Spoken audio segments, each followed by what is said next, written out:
আমি ঘুমের মধ্যে আছি, কে আপনি বলতেছেন? হ্যালো, আমি সোহেল রানা বলতেছিলাম।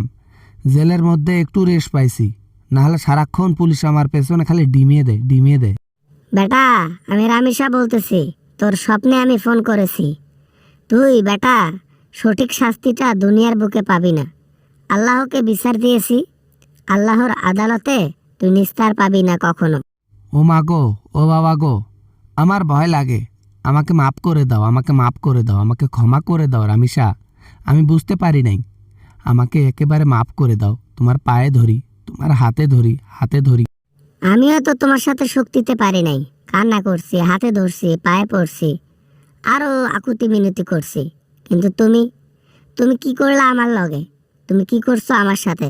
তোমার কি একটু স্মরণ নাই? আমি জানি আমি অনেক বড় পাপ কাজ করেছি, অনেক বড় খারাপ কাজ করেছি। আমার শাস্তি হওয়া উচিত, কিন্তু আমি আসলে বুঝতে পারি নাই। আর এখন যখন জেলের মধ্যে ঢুকেছি, তখন আমি বুঝতে পেরেছি যে আমি কত বড় ভুল কাজ করেছি। বাংলাদেশের মানুষ আমার জন্য 2 দিন শুধু ফেসবুকে স্ট্যাটাস দিল, লেখালেখি করলো, আমার জন্য মানুষ কথা বলল। আজকে কিছুদিন হয়ে গেল, কিন্তু আমার নাম আর কেউ মুখেও নেয় না। আমি আমি আমি আমি আমি আসলে জেল থেকে বের হতে চাই। এখানে আর ভাল লাগে না। পুলিশ খালি রিমান্ডে নেয় আর শুধু ডিম দেয়, ডিম আর ডিম। ডিম ছাড়া অন্য কিছু দিলেও মনে ভাল লাগতো। ডিম নিতে পারা যায়? এটা শাস্তি তো অতি ক্ষুদ্রতম শাস্তি। আল্লাহর শাস্তি এর চাইতে অনেক ভয়াবহ হবে।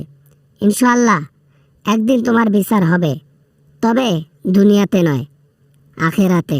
মনে রাখো। ওরে বাবারে, ওরে মারে, দুনিয়ার শাস্তি এ সহ্য করতে পারি না। আল্লাহর দেওয়া শাস্তি তো আরও কঠিন হবে।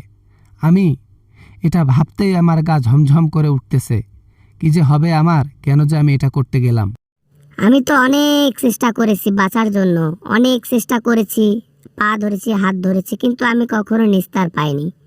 তাহলে আল্লাহ তাআলা তোমাকেও নিস্তার দেবেন না। আল্লাহ তাআলাও তোমাকে শাস্তি দেবেন ইনশাআল্লাহ।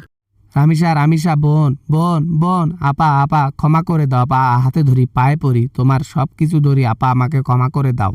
ক্ষমা? কিসের ক্ষমা? কোনো ক্ষমা হবে না, কোনো দিনও ক্ষমা হবে না। তোমার শাস্তি হবে ইনশাআল্লাহ।